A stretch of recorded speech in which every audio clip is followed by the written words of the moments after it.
Hello everyone. You can use two sticks to make this bird feeder. Only you require is two parallel stick, any two bamboo sticks or any two parallel straight sticks, disposable containers and wires to attach them to the bamboo sticks. This is how it looks. These are the two parallel sticks which are being placed on the branch of the tree, and this is how it is being attached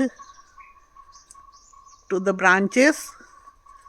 So in this way, lot many birds can sit, big birds especially, they can sit comfortably and eat together without fighting.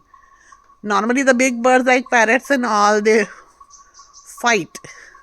So this is how we have made the bird feeder, and this is the way it is being placed on the branch.